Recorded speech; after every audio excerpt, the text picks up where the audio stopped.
दोस्तों नमस्कार।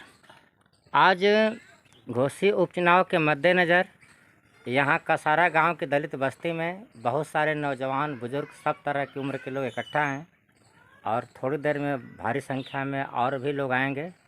तो इस जगह पे उत्तर प्रदेश सरकार के पूर्व राज्य मंत्री दर्जा प्राप्त आप माननीय सर्वेश अंबेडकर जी पधारे हुए हैं, जो काफ़ी बौद्धिक हैं, बुद्धिजीवी साथी हैं। आप इस वक्त देश में देख रहे हैं कई तरह के खतरे मौजूद हैं। संविधान बदलने की कवायद चल रही है, विशेष सत्र संसद का बुलाया जा रहा है। तो उसमें जैसा कि चर्चा है अखबारों में, मीडिया में, कि ये एक देश एक चुनाव का कोई बिल ला सकते हैं। तो आइए हम इस सिलसिले में आदरणीय पूर्व राज्य मंत्री जी से बात करते हैं कि ये इन चीज़ों को कैसे देख रहे हैं। सर, आपका हमारे चैनल पे बहुत बहुत स्वागत है। आपका बहुत बहुत धन्यवाद है।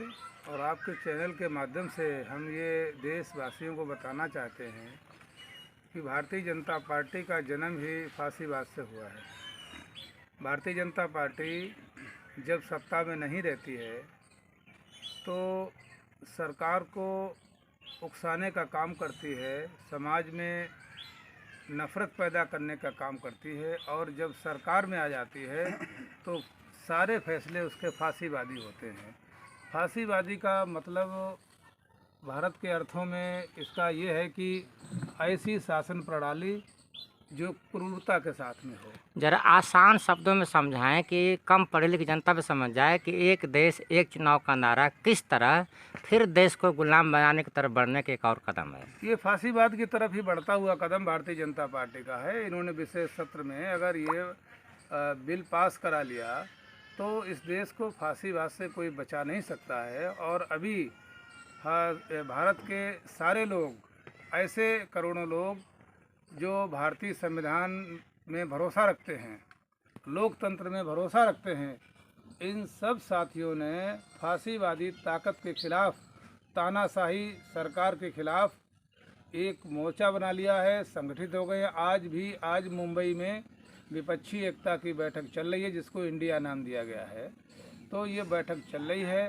भारतीय जनता पार्टी घबराई हुई है। वो पहले से भी कई बार ये बयान दे चुकी है कि 2024 का चुनाव देश का आखिरी चुनाव होगा। तो ये अल्टीमेटम तो भारतीय जनता पार्टी पहले दे चुकी है, लेकिन इस देश की भोली भाली जनता वो अपनी ज़रूरतों में, अपने रोजी रोजगार में इतना व्यस्त है और इतना त्रस्त है कि उसको राष्ट्रीय स्तर की समस्याओं को समझने का वक्त ही नहीं है। वो ये कह रहे हैं कि चुनावों में बहुत ज़्यादा बजट खर्च होता है, जनता परेशान होती है, कर्मचारी परेशान होते हैं। तो जब सारे चुनाव एक साथ होंगे तो धन की बचत होगी, जनता की परेशानियां कम होंगी।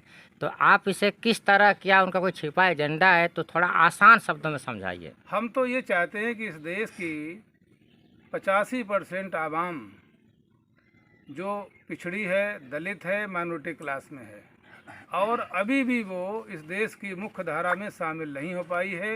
इस देश की मुख्य धारा मुट्ठी भर लोग चला रहे हैं, संचालित कर रहे हैं। और हम चाहते हैं कि इस देश में जितना जल्दी चुनाव होंगे, उतना जल्दी इस देश के लोग अपने मत का मूल्य समझेंगे, अपने इस मत का प्रयोग करेंगे और राजनीति में हिस्सेदारी लेंगे। इसलिए भारतीय जनता पार्टी इस व्यवस्था को समाप्त करना चाहती है, वन नेशन वन इलेक्शन की बात करती है। मैं तो ये भी भारतीय जनता पार्टी से कहता हूँ कि लगे हाथ ये दो काम करने जा रहे हो तो एक काम और कर दो, one nation one election one education कर दो। एजुकेशन नहीं कर पा रही है। सारे जो संस्थान हैं जो प्राइवेट दे दिए हैं, उनका सबका राष्ट्रीयकरण कर दो, जिससे इस देश के लोग उसमें समाहित हो जाए, देश का विकास हो, उन्नत राष्ट्र क्या बन जाए। इससे जो छोटी पार्टियां हैं या राज्य स्तर की हैं, ज़्यादा बड़ी नहीं है, उनके समाप्त होने का भी खतरा होगा? नहीं, ऐसा कुछ भी नहीं है। समाप्त होने, छोटी पार्टियां ही तो इस देश के लोकतंत्र को बहाल करने की आवाज़ उठा रही हैं। बाकी पार्टियां तो लोकतंत्र को ही हजम कर गई हैं। नहीं, वन नेशन वन चुनाव से मैं पूछ रहा हूँ, क्या छोटी पार्टियों के अस्तित्व पर संकट आ जाएगा? छोटी पार्टियां सब इकट्ठी होकर लड़ रही हैं। भारतीय जनता पार्टी कल बिल लाती हो तो आज बिल ले आए, और समय से पहले कल चुनाव कराती हो पार्लियामेंट का तो आज करा ले। विपक्ष पूरी तरह तैयार है और देश की जनता समझ चुकी है भारतीय जनता पार्टी को कि वहाँ झूठ के सिवा कुछ है ही नहीं। क्या इसका एक और पक्ष है? जैसे अभी मीडिया में सुन रहा था कि कुछ लोग कह रहे हैं कि चुनावों का दबाव किसी न किसी राज्य में रहता है, तो उन्हें जो है अडानी अंबानी की जेब से कुछ कटौती करके लोक कल्याणकारी योजनाओं में कुछ पैसा बार बार दबाव में देना पड़ता है। क्या वो इससे भी 5 साल मुक्त हो जाएंगे? देखिए, सबसे बड़ा कारण तो ये है कि ये जो 4 राज्यों में इलेक्शन होने वाले हैं, जी। भारतीय जनता पार्टी ने जो स्टडी कराई है, जो एनालाइज करने वाली एजेंसीज हैं, उनकी रिपोर्ट भारतीय जनता पार्टी को मिली है कि उन चारों राज्यों में भारतीय जनता पार्टी सरकार बनाने से बहुत दूर नजर आएगी। इसलिए उनका माहौल डिस्टर्ब ना हो जाए, इसके जस्ट बाद पार्लियामेंट का इलेक्शन था, उस खतरे से को टालने के लिए भारतीय जनता पार्टी की ये तैयारी है।